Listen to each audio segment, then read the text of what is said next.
Hey loves, welcome back to my channel. Today I'm gonna be sharing with you my January favorites, and these are the items I've been using more often the past month. So halo-halo na to, may mga skincare and konting makeup lang, and excluded dito yung mga kasama na sa routine ko like my skincare routine and everyday makeup. So basically ito yung mga items na hindi ko masyadong napapakita sa inyo in my videos kasi I feel like kung ipapakita ko pa yun sa inyo baka masyado ng repetitive. So I chose these items na siguro yung iba dito na ipakita ko na sa inyo pero medyo madalang ko lang gamitin in my videos. Kasi nga, diba, one of my goals this year is to maximize whatever I have. So, tinatry ko talagang gamitin yung mga skincare and makeup items na meron na ako para naman hindi sila masayang, ma-expire. So, ayun. And also, at the end of this video, I'm gonna be sharing with you some of my purchases last month. And I kind of want to make this monthly para talaga maipakita ko sa inyo yung mga binibili ko. And also, for me to evaluate kung talaga yung mga binili ko ay yung mga kailangan lang or kung meron ako nabili na hindi ko naman talaga kailangan. So ayun, expect that every month. But right now, let's proceed to my January favorites. Alright, let's begin. So mag-start muna tayo sa mga skincare. And I have here from Lux Organics, it's their soothing gel for all types of skin. Ito yung aloe vera soothing gel nila. And I have the sachet version kasi meron silang top version. And I think this one is only 99 or 100 plus pesos. And this one, as you can see, sobrang gamit na gamit ko siya this month. Ayan, ang payat na ng packaging niya. Kasi diba ngayon, taglamig. Kaya ang nangyayari sa face ko, it tends to be super dry, especially on my mouth area. Hindi ko alam kung napapansin nyo, pero ayan, super dry talaga ng mouth area ko, yung corners ng mouth ko. Kaya I've been using this a lot lately kasi nga, it helps moisturize yung dry skin and very soothing lang din siya and malamig kasi siya sa face. So ayun, parang nako-calm yung dryness ng face ko. Kaya I've been using this a lot lately. And actually, ito pwede rin to for your body if your body tends to be dry as well. And ako, super dry din ng body ko right now kasi nga, sobrang lamig. Okay lang din tong gamitin sa body. So ayun, nakaka-soothe din siya ng mga dryness and irritation. I don't know kung i-purchase ko siya next month kasi meron pa ako dito mga moisturizer. So I feel like gagamitin ko muna sila or ubusin ko muna yung mga yon before I repurchase this. Alright, moving on to the next skincare I have. So this one is from Sunglow by Fresh. And this one is their Sun Mist with SPF 50 PA+++.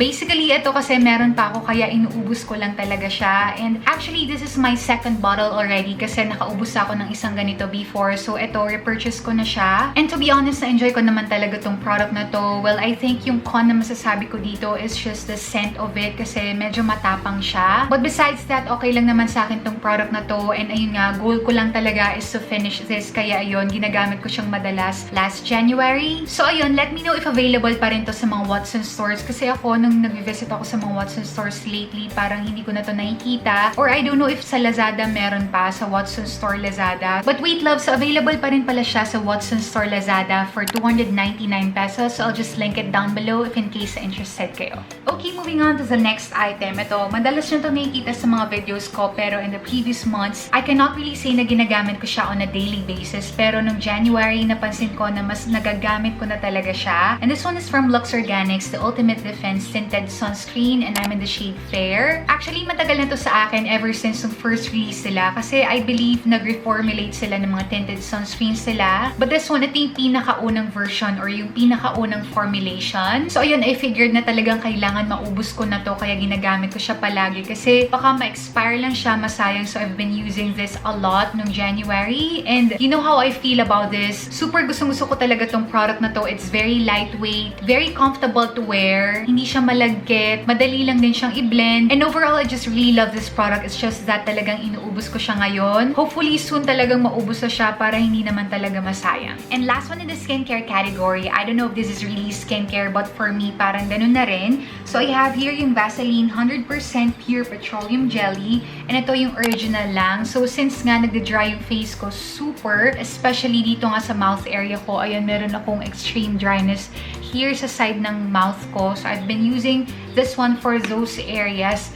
Yung ganun talaga yung paligid nito. So, ayan. Ginagamit ko siya every night before I sleep. So, ang ginagawa ko, I just take my ring finger, tapos kumukuha lang ako ng konti. Tapos, ayan, ina-apply ko siya around my mouth para paggising ko, hindi siya super cracked yung sobrang sakit talaga, sobrang hapde. Yung pag naghilamos ka the morning after, super hapde nung area na yun kasi nga super dry niya. But with this one, na-reduce niya yung ganung pain. But it's still super dry. I don't know kung anong dapat kong gawin. I mean, I love this weather, yung amihan season. Pero yung skin ko, hindi siya love. Super nagda-dry talaga siya. And let me know if you have other suggestions kung anong pwede kong gawin besides itong ang petroleum jelly. Nagma-moisturize naman ako palagi pero ganun pa rin. It's just that my skin is super dry. So if you have any other suggestions or ways, so let me know down below. But this one, I really enjoy using this, especially during the cold season. Kaya ito one of my favorites last January. Now we are done with the skincare category. Let's move on sa makeup category naman. And I have only few here. So first, I have dito muna tayo sa pangkilay. So I have here yung Izzy & Co Brow Refiner in the shade brown. Ito, gusto ko lang din tong ubusin kasi nga matagal na rin to sa akin. Kaya I decided to use this more often instead of my BLK Brow Mascara. Although I really love the BLK Brow Mascara. Pero ito nga, since medyo matagal na siya sa akin, gusto ko na talaga siyang maubos. And for me, parang nag-iiba na rin kasi yung smell niya. Kaya medyo bothered na ako doon. Pero so far, hindi naman ako nagkakaroon ng kahit anong reaction sa face. I think okay pa rin naman siyang gamitin. So ayun, talagang I'm trying my best to finish this product. Hopefully, in the next few months, I can get rid of this kasi ubos ko na siya. So this one I've been loving during the past month and it's actually what I'm wearing right now on my brows. As you can see, effortless lang din naman yung bushy brows dito or feathery brows, but it gives you that tint already kasi meron tong clear version. If you're not that used to wearing tinted brow mascara, so ma-recommend ko sa inyo yung clear version muna. But if you are already used to sa mga tinted brow mascara, so I can recommend this shade, yung brown if you have dark color or dark hair color like me. So ayan, ganyan yung itsura ng brown shade on me. So ayan, super love this. Although ayun nga, hindi ko nagagamit dito yung castor oil na side, but nonetheless, okay pa rin to sa akin. Okay, next, so I have here a bronzer. It's from Milani. It's their Silky Matte Bronzing Powder in the shade Sunlight 01. So ito, nakuha ko to sa US pa before. So ayan, same with most of the items here in my favorites. Ginagamit ko lang din siya kasi medyo matagal na rin. Kaya gusto ko lang din siyang gamitin ng gamitin para hindi naman siya masayang. So ito yung itsura niya. I'm gonna swatch it for you. Although this one, I find it super light or medyo light on my skin tone. I should have gotten yung next shade after this. As you can see, diba? You can barely see it on my skin tone kasi super light niya. So if you have the same skin tone as mine na fair skin, so I can advise na yung next shade yung kunin nyo, yung 02 instead of yung 01 kasi light talaga to for me. Pero nagagamit ko pa rin naman siya kasi very natural lang yung effect niya. And ang maganda naman dito kasi nga light yung shade niya on me, I can build it up without worrying na mapasobra ko or medyo magpula na yung itsura niya on my face. I don't have to worry about those stuff kasi nga buildable siya with its shade on me. And for me, mas ako control ko yung amount ng bronzer that I put on my face with this shade. Pero if yun nga, kung gusto nyong saktong-sakto yung shade na makuha nyo for your fair skin tone, I can advise yung 02 or yung next shade after this. Alright, so last two products na, and these two products are multi-purpose products. So ito muna yung from BLK. It's their creamy all-over paint in the shade Feeling Peachy.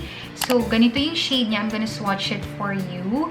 And this is what I'm wearing right now on my cheeks. Wala akong tinted sunscreen pala. Bare skin ko yan. So, ito lang yung ginamit ko on my cheeks. So, ganyan yung itsura niya. And this one, I find it super flattering. Even on morena or deep skin tone. Maganda to. So, ganito yung itsura niya pag na-blend out. Diba? Super ganda nito, I swear. It will give you that sun-kissed look or yung parang nagpatan ka sa beach. So, ganun yung effect niya. And ayan, super ganda lang. I really love this. And again, medyo matagal na rin siya sa collection ko. So, I've been using this up so much in January. And it never fails kasi ang ganda talaga ng effect niya. It's very perfect for everyday lang. Very natural, kahit bare skin. Okay na okay to. And you can even apply this to your lids and lips kasi multi-purpose naman siya. And for my final favorite, and this one, super love this kasi marami na rin akong ganito sa collection ko. It's just that it's a different shade. And this one is from Happy Skin. It's their Lip Mallow in the shade Fudge. Papakita ko sa inyo yung shade na to. It's actually what I'm wearing right now on my lips, diba? Ang ganda. And napapansin ko rin kasi na tinatanong nyo ko on the lip products I used in my videos. So, I figured I want to share this with you kasi I've been using this in January. Actually, ito yung nakalagay sa bag ko, yung on-the-go bag ko. Hindi na naman ako marunong mag-swatch. Anyway, so this is in the shade Fudge. Diba? As you can see, it's like a reddish brown. Super ganda. Super love this. Kahit morena or deep skin, pwede rin to. And even fair skin. Kasi most of the time tayo mga fair skin, diba? Medyo na-intimidate tayo sa mga red colors kasi baka masyado siyang lutang sa face natin kasi nga medyo dark na yung color. But it's not. Okay pa rin siya for everyday, diba? And ito talaga yung favorite formula ko when it comes sa mga liquid lipsticks kasi I feel like classified pa rin to as liquid lipstick. It's like a velvet liquid lipstick. Super comfortable to wear. As in, very pillowy yung lips nyo. Pagka in-apply nyo to, as in, super soft. Ito, in-apply ko na to kanina pang umaga. Like around 8 a.m. and now it's already 11:30 a.m. Ganyan pa rin yung itsura niya. Hindi halos nabawasan. Uminom na rin ako ng tubig. Hindi naman ako nag-retouch pero ganyan pa rin. It transfers very minimally. I'll show you. Ayan o. As in, halos wala nga, diba? And I'm really pressing my lips hard on my hands.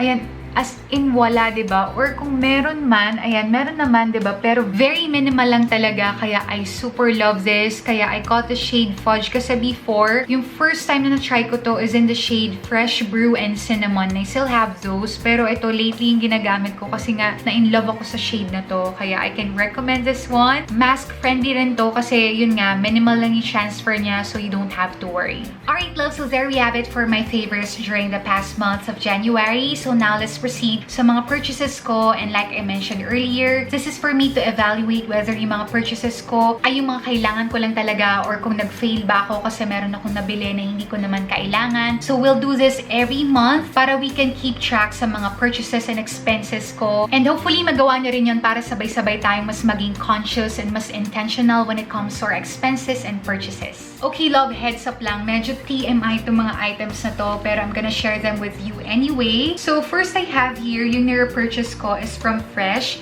This is their Pink Himalayan Salt, yung whitening toothpaste nila, and mild mint. And yung kinuha ko is yung travel size or yung maliit lang. I believe this is 35 grams. Ayan. And this one is only 35 pesos lang din yata. So very affordable, diba? And I used to keep a very small toothpaste like this in my bag para kapag kailangan ko mag-toothbrush when I'm out. So meron akong toothpaste available. So naubusan kasi ako kaya bumili ako na nag-Watsons kami lately. So ayan, this is one of my purchases last January.